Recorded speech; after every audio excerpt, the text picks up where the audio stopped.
What's going on, guys? Thank you for clicking into this video. And if you are new around here, this is your first time, then reach out and hot tag that subscribe button. And if you can, it'd be really appreciate if you could like and share and comment down below. Thank you for everyone that is helping this channel grow. It's time to talk about Monday Night Raw, and there's no holds barred on this channel. I say it like it is. And let's kick it off. Nia Jax is on Raw. Has she moved over to Raw completely now? I'm not sure what's going on. She's showing up quite a bit. And at the beginning of the show, she attacks Rhea Ripley. So we're going with Nia Jax and Rhea Ripley now, are we? We're running this one back again, are we? We're really running this one back again. So what's going on with Tiffany Stratton now? You had all that story for months and months and months with her wanting to turn on Nia, teasing the cash-ins, and she finally does it, and Nia runs back to Raw. What's that about? What about Tiffy now? Are we just putting it on ice until this match is done with, this one is dealt with, and Rhea's retained the title in a pointless first title defense for Rhea Ripley against Nia Jax? It shows how weak this Raw women's roster really is. That they couldn't find anybody else to go up against Rhea Ripley in her first title defense. Now we have to move Nia Snacks over to this show and have her go one-on-one with Rhea bloody Ripley. We kick off the show. We find out Macafee's not in town. All that talk, all that jazz about Macafee coming onto Raw, taking Corey Graves' spot. And he ain't even showing up to the show now. We have bad news. I've got some bad news for you. It weren't Corey Graves. Maybe they asked Corey to cover and he's like, no, fuck that. I'm not doing it now. You chose Macafee. Fuck you. Fuck the lot of you. I'm sticking on NXT now. So it's up to Wade Barrett to hold the fort down with Michael Cole. It was all. I don't mind Barrett. We saw JBL guest commentator come out. Maybe they should do that every week. Instead of having, like, when McAfee's not there, just bring a legend out and let them commentate with Cole. Like, they should have just stuck with JBL the whole damn show. Had JBL and Cole back one night only. But now we have Barrett instead, and he's all right, I suppose. Michael Cole's all right, I suppose. I've gotten used to him. After 28 years, you get used to someone, and you think, you know what? He's all right. He's not, but he's all right. The world title's on the line, and we start the show pretty much in the ring with Jey Uso. Everyone's yeeting everywhere. Here comes Gunther in the ring. And do you know what? Part of me feels like, yeah, let's have Jey win the title, because this Gunther reign ain't going nowhere. They're doing nothing with the guy. They're making him look like a mug every single feud. He gets beaten down and runs away every single feud. No heat for Gunther.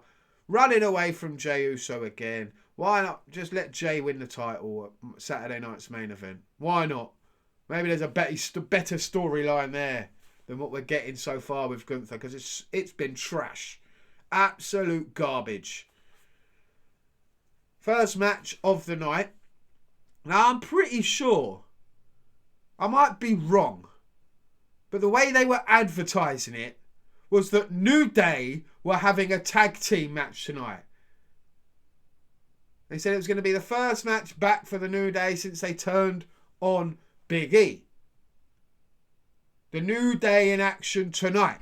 The New Day are appearing tonight. The New Day are in a match tonight. That's what I saw on social media. That's what I saw on Raw last week. And this week, when it comes down to it, it's a singles match. It's Rey Mysterio versus Kofi Kingston. It was all right. Nothing to scream and shout about.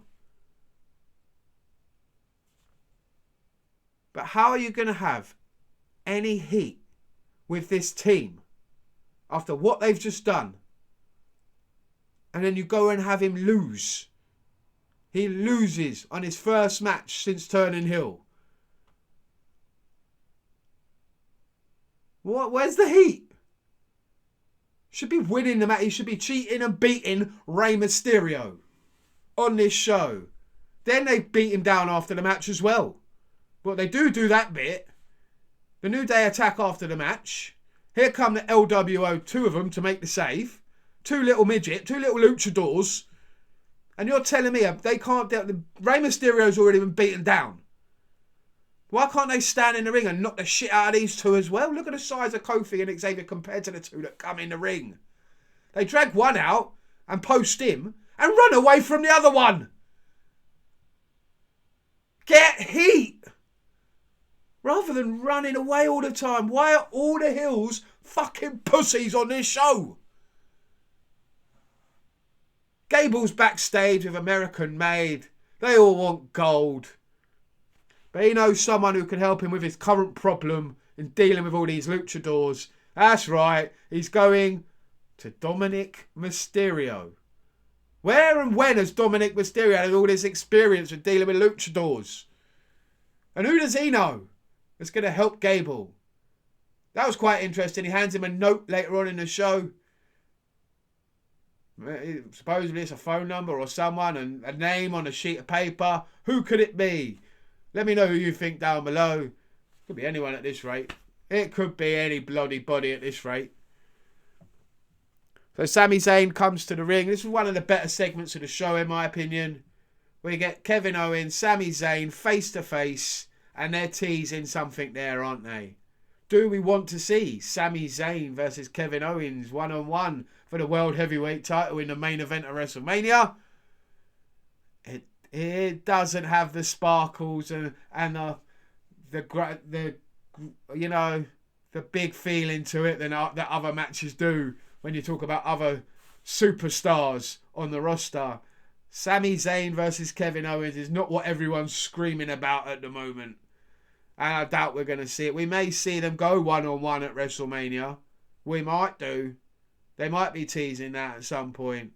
But not for the world title. I can't see it happen. I can't see Cody dropping the title. I can't see Sami Zayn winning the Royal Rumble, considering how stacked it already is. He's included himself in it. We'll have to wait and see. We'll have to wait and see. Another person who's entered themselves into the Women's Royal Rumble, Bayley, new member of Raw, and Nia Jax. They see each other backstage, have a little bit of a moment. Match is made, of course it is. And we have Nia Jax versus Bayley. Not a bad match. I didn't mind this one. Those 2 can work together. They can put together a very good match and tell a good story. It was all right. Nia Jax wins. Here comes Rhea Ripley after the match. After she got attacked first thing on the show, of course she's going to come back and try and get some revenge on Nia Jax. She comes to the ring. And they do that big pull-apart brawl they do every fucking time. It's the same old shit. The 2 brawl. Here come a load of security guards to split them up. They pull them apart. Then one breaks away and dives on the other.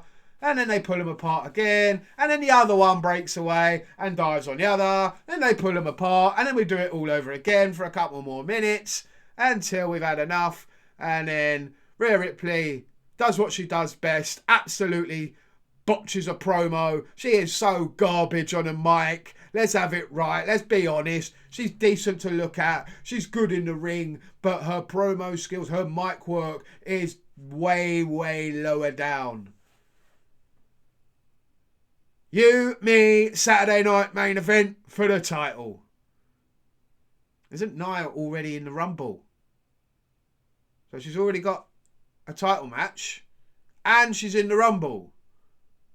Why are we putting her in the Rumble before she's had the title match? You absolute buffoons.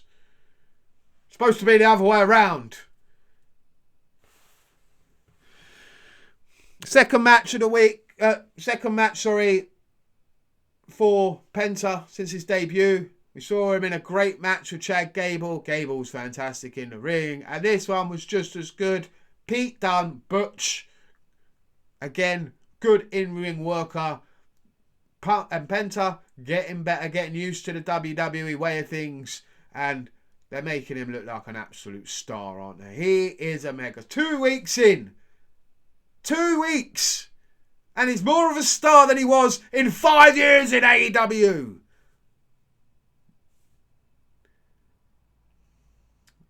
What does that tell you? What does that tell you?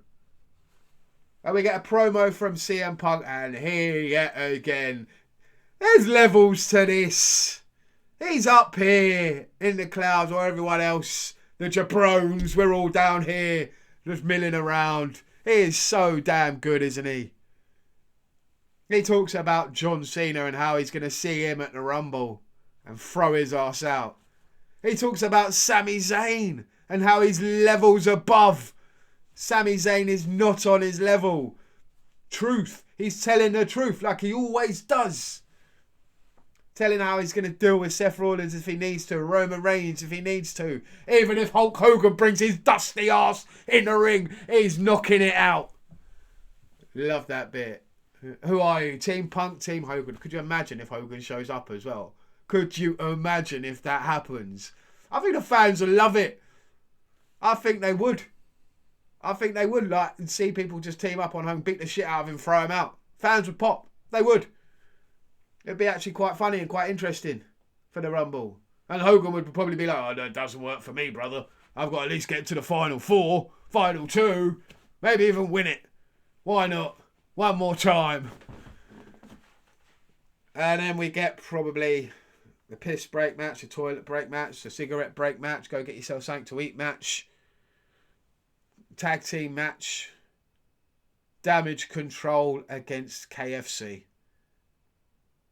And this group of Sonya Deville and Shayna Baszler and Zoe Starks,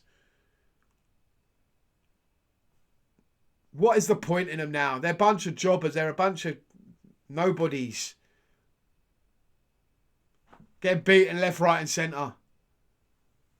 Absolutely stupid, KFC. Fucking hell. We get to the main event, and of course, good match. Two of the best in doing it in 2024. Coming into 2025. Go one-on-one with each other. WrestleMania rematch. Seth Rollins versus Drew McIntyre. Banger! Absolutely. And I love how every Raw has finished so far with an absolute banger of a match. Every main event has knocked it out the park. Been fantastic. This one, no different. Good match. Seth gets the win. Drew beats him down after the match. Sammy makes the save, or tries to make the save, and ends up kicking Seth in the face. And that's the end of the show. Overall, good things, bad things. It's going to be a show like that. Every wrestling show, you're going to have things you like, things you don't like, things you think are cool, things you're like, what the fuck is going on there? That's professional wrestling for you. That's why we love it. Thanks for watching, guys. Smash that subscribe button, and I'll see you next time.